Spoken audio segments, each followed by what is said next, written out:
obrigatório para os animais que viajam com seu dono em qualquer empresa aérea. Então, é importante que você veja aí o uso do artigo. E especialmente nessa segunda parte e última do texto, da questão, vejam o que diz aí, aviso especial, está em destaque. Em Espanha, los animales devem haber sido vacunados contra a rabia antes de su dueño solicitar a documentação, consultar a um veterinário. Vocês acham que é difícil? Pense bem um pouco. Talvez você não tenha pensado que é tão fácil, mas você pode chegar lá. E eu quero que você preste atenção no que vamos explicar. Que os artigos, é possível você aprender. Mas, como eu digo sempre, em qualquer matéria, o enunciado é importantíssimo. Você que está assistindo, veja bem. O enunciado pede. O que o enunciado pede não é o que nós queremos, mas o que o enunciado pede. De acordo com as informações sobre aeroportos e estações ferroviárias na Europa, uma pessoa que mora na Espanha e queira viajar para a Alemanha com o seu cachorro deve o quê? Outra vez, vamos repetir. Consultar as autoridades para verificar as possibilidades de viagem, ter um certificado especial tirado em 2004, o que vocês acham? Tirar o passaporte do animal e logo vaciná-lo, vacinar o animal contra todas as doenças, vacinar o animal e depois solicitar o passaporte dele. Vocês já viram qual é? Já sabemos, né? Está aí o texto. É esse mesmo. Notaram aí? Em Espanha, os animais devem haber sido vacunados contra a rabia antes de su dueño solicitar a documentação. Então, aí está a resposta, né? Vacinar o animal e depois solicitar o passaporte dele. Então, é importante que vocês vejam a aplicação dos artigos.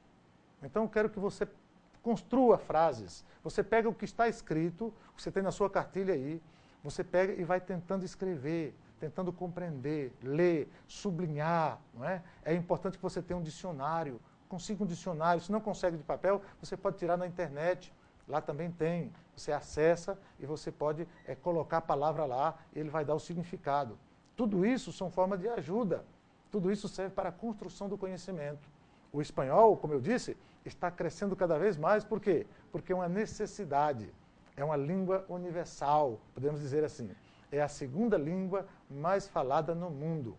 Então nós temos os países que falam espanhol, mas hoje, se você quiser entender, o espanhol está sendo falado na China, no Japão. Os países asiáticos estão todos estudando o espanhol para conhecer, para o comércio, para a cultura, para o turismo. Não é? Então é importante que você também possa estudar o espanhol, possa aprender o espanhol para a comunicação, para o turismo, não é? Para o comércio em geral. É importante que nós tenhamos o conhecimento do idioma espanhol. Agora, quais são os detalhes do espanhol? Talvez você diga, bom, quando chegar a parte dos verbos, de pronomes, outras partes da gramática, eu vou ter dificuldade. Não vai ter, não. Não vai ter. Você vai ter paciência, você vai ter que estudar um pouco, ler um pouco, sublinhando. Você vai chegar ao conhecimento. A construção do conhecimento é cada dia um pouquinho. Nós chegamos a entender um idioma quando nós vamos aprender, primeiro, palavras avulsas. Segundo, quando nós vamos ter o que é um substantivo, o que é um artigo, o que é um pronome, o que é um verbo. É assim que se constrói. Não se aprende uma língua da noite para o dia. Então, quero convidar você que está nos assistindo para que possa realmente aprender o espanhol. Não apenas marcar a questão, mas que você possa também aprender o idioma. Não é? Não, estudar com afinco para poder conhecer um bom idioma. Agora, meus amigos, o espanhol não é como muita gente pensa por aí. É um português mal falado? Não, não é. Nós sabemos que nas regiões onde o Brasil faz fronteira com países que falam espanhol, como Paraguai, Uruguai, Chile, há uma interlíngua, né, então o pessoal mistura e tal, mas nós queremos que você possa entender que o espanhol é um idioma diferente do português. É parecido. Em alguns casos, nós temos uma grande semelhança, mas em outras não. Em outras não. Como o artigo lo. O artigo lo não tem no português, mas no espanhol é obrigatório, né? Tem lá o artigo lo. Há outros casos também. Então, eu falo disso porque nós vamos ver ainda, durante esse tempo, vamos ver palavras heterossemânticas. Palavras que são escritas de maneira igual, idêntica até, e tem um significado diferente. Palavras heterotônicas, onde a gente vai ver que a tonicidade da sílaba é outra. Na língua é uma e na outra é outra. Então, no português é uma, no espanhol é outra. Palavras que são até idênticas na maneira de escrever. E vamos ver outros detalhes. Mas eu quero convidar você para que nesta jornada você possa realmente ter fé, você possa realmente acreditar que vai acertar as questões, que você vai compreender o idioma. Isso é muito importante. Você já entrar com um sentimento positivo, que você pode, que você consegue, que você tem condições. Não é dizer assim, eu nunca estudei espanhol, como é que eu vou fazer? Porque em alguns estados do Brasil, o espanhol está sendo colocado, né? Está sendo implementado na escola e tal, de uma maneira ainda precária, digamos assim. Mas eu quero deixar com você a liberdade de escolher. Você busca na internet, leia, como está escrito, nós temos essa necessidade de aprender justamente porque estamos ilhados aqui, isolados, falando português, e os nossos vizinhos todos falando espanhol, quase todos, né? Leiam as questões com muita atenção. Busquem ler publicações, né, em espanhol ou acessar sítios da internet. Então, há uma grande facilidade agora e vocês devem aproveitar. Qual é? É a internet. Busquem conhecer, busquem assistir um filme, talvez colocando em espanhol para ir adaptando o ouvido, né? É uma forma também. Existem várias formas. Não é? Então, nós devemos estimular cada aluno do ensino médio, cada pessoa que vai fazer o Enem, cada adulto também, que possa conhecer esse idioma, que possa adentrar no conhecimento gramatical, não é, do idioma e poder também conhecer, né? Construir frases, ainda que sejam frases curtas. Né? Por exemplo, hoje estudamos sobre artigos. O que eu vou falar sobre artigo em espanhol? El amigo está enfermo. O amigo está doente, está enfermo. Né? Você pode construir. Não é? El lápiz es mío. Então, são coisas pequenas que você deve tentar construir. Mas não esqueça que a construção do conhecimento de um idioma também a gente faz de pouquinho. Vamos levando, vamos continuando e vamos crescendo e cada dia a gente faz isso. Então, você estude e vocês façam esse acesso na internet para conhecer mais sobre o espanhol. Eu aguardo vocês para a próxima aula e vamos trabalhar uma questão muito importante também no idioma da língua espanhola. Muito obrigado e espero que vocês estejam conosco, nos acompanhem sempre para conhecer um pouco mais da língua espanhola. Muito obrigado.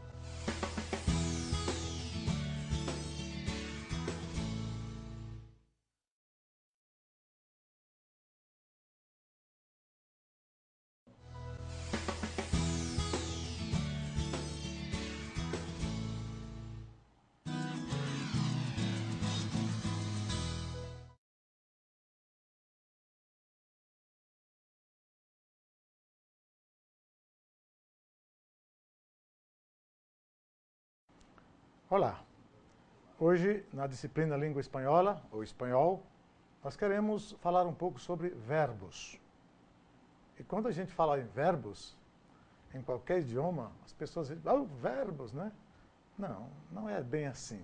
Nós queremos falar sobre verbos, especialmente um dos tempos verbais na língua espanhola, que é o pretérito perfeito composto.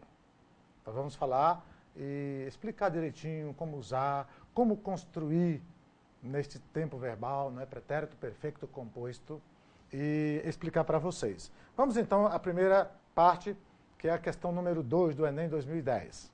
Vou ler devagar em espanhol e repetir para vocês. Diz aí, dejar de fumar engorda, pero seguir haciéndolo también. Esa es la conclusión a la que han llegado investigadores de la Universidad de Navarra, que han hecho un seguimiento de 7.565 personas durante 50 meses. Los datos se han ajustado por edad, sexo, índice de masa corporal inicial y estilo de vida. Ha explicado el director del ensayo, Javier Basterra Gortari, por lo que el único factor que queda es el tabaquismo. Aí temos realmente o estudo, né? E continuamos. O texto diz assim, a questão. El estudio se ha publicado en la Revista Española de Cardiología. Vejam bem, aí nós temos o detalhe sobre onde foi escrito esse texto, esse estudo foi realizado. El tabaco es un anorexígeno, quita el apetito y por eso las personas que dejan de fumar engordan, añade Basterra Gortari. Eso hace mucho más relevante el hallazgo del estudio. Puesto en orden, los que más peso ganan son los que dejan de fumar. Luego, los que siguen haciéndolo. Y por último, los que nunca han fumado, indica el investigador. Por eso, lo mejor para mantener una vida saludable es não fumar nunca, añade. Aí está o texto local onde foi retirado a questão, né? o ponto. Vejam bem, vamos ao enunciado? Atentem. O texto jornalístico caracteriza-se basicamente por apresentar informações a respeito dos mais variados assuntos. E seu título antecipa o tema que será tratado. Tomando como base o fragmento, qual proposição identifica o tema central e poderia ser usada como título? Então, o que o autor quer? O autor da questão está pedindo qual deve ser o título que serve para a questão que nós lemos, né? Alternativas. A. Veja bem. Estilo de vida interfere no ganho de peso. Estudo mostra expectativa de vida dos fumantes. Pessoas que fumam podem se tornar anoréxicas. Fumantes engordam mais que não fumantes. Tabagismo como fator de emagrecimento. Qual seria a alternativa correta? Qual seria? Vamos ler com atenção cada uma dessas alternativas, né? Nós repetimos aqui. Estilo de vida, que é a letra A, interfere no ganho de peso. Será? Será essa a questão correta? Alternativa correta? B. Estudo mostra expectativa de vida dos fumantes. Será que serviria para o título do nosso artigo aí, essa questão? C. Alternativa C. Pessoas que fumam podem se tornar anoréxicas. D. Fumantes engordam mais que não fumantes. E a última, tabagismo como fator de emagrecimento. Qual seria, então, a resposta correta? Alternativa. Eu dou um tempinho para que vocês possam examinar. Leiam, atentem. Qual se adequaria como título do nosso artigo, da nossa questão? Qual a alternativa? Já olharam? Então veja bem, olha só, vamos ver esse texto aí. Puesto en orden, los que más peso ganan son los que dejan de fumar. Luego, los que siguen haciéndolo. Y por último, los que nunca han fumado, indica el investigador. Vocês prestaram atenção aí que nós temos sublinhado uma parte dessa frase, desse texto? Los que siguen haciéndolo E por último, los que nunca han fumado. Aí está sublinhado mostrando qual deve ser a alternativa correta. Então nós vamos lá, nossa alternativa é a letra D. Gente, fumantes engordam mais que não fumantes. E como nós provamos isso? Explica-se a resposta com o seguinte fragmento extraído da questão 2. Los que más peso ganan son los que dejan de fumar. Luego, los que siguen haciéndolo. E por último, los que nunca han fumado, indica o investigador. Se vocês prestam atenção aí no slide, vocês vão ver que está destacada essa frase. Luego, los que siguen haciéndolo. E por último, los que nunca han fumado, indica o investigador. Então, o que está dizendo aí é que os que mais peso ganham, uma tradução literal do espanhol para o português, são aqueles que deixam de fumar. Depois, né, luego, em espanhol, depois, os que continuam fumando. E, por último, os que nunca fumaram. Essa é a base para a nossa resposta. E aí vem também a compreensão do que nós vamos estudar hoje. Os verbos. Los verbos, em espanhol. Tempos verbais. E hoje nós vamos começar com o pretérito perfeito composto. Se forma a partir do presente del indicativo del verbo haber. Aporta la información de persona, al que se le añade el participio, aporta el significado del verbo principal. Então, como nós construímos o pretérito perfeito composto? Esse é o nome em português, pretérito perfeito composto, né? Pretérito perfeito composto, ou pretérito perfeito em espanhol. Nós construímos a partir de um verbo auxiliar, que nós chamamos haver, que seria haver em português, mas o verbo principal. Então é muito fácil. Vocês vão ver aí, de maneira geral, né, nós explicamos, o pretérito perfeito composto é um tempo verbal que denota o quê? Uma ação ou um estado de coisas anteriores ao momento em que se fala vinculado com o presente. Esse é o pretérito perfeito composto. E nós vamos mostrar para vocês alguns exemplos retirados da própria questão. Exemplo número 1. El estudio se ha publicado em la revista espanhola de cardiologia. Aí nós temos um caso, pretérito perfeito composto, terceira pessoa do singular. O estudo foi publicado, está publicado, não é? Na revista espanhola de cardiologia. Se refere a uma terceira pessoa do singular, não é? Se ha publicado. Então, foi publicado, correto? Então, aí nós temos o primeiro caso analisando a aplicação do pretérito perfeito composto, desse tempo verbal. Temos mais outro exemplo. Vejam. Essa é a conclusão a la que han llegado investigadores de la Universidade de Navarra. Aí também é o pretérito perfeito composto, né? E nós temos aí a terceira pessoa do singular, do plural, né? Han llegado. Uma tradução assim, literal, digamos assim, direta, né? A gente pode traduzir assim, essa é a conclusão a que chegaram investigadores, pesquisadores, né, da Universidade de Navarra, lá na Espanha. Então, isso aí, han llegado, é justamente o pretérito perfeito composto. É uma forma de construção do passado, né? Então, nós vamos ver aí. Vou explicar para vocês agora o verbo explicar. Vejam bem, verbo explicar. Como nós construímos o pretérito perfeito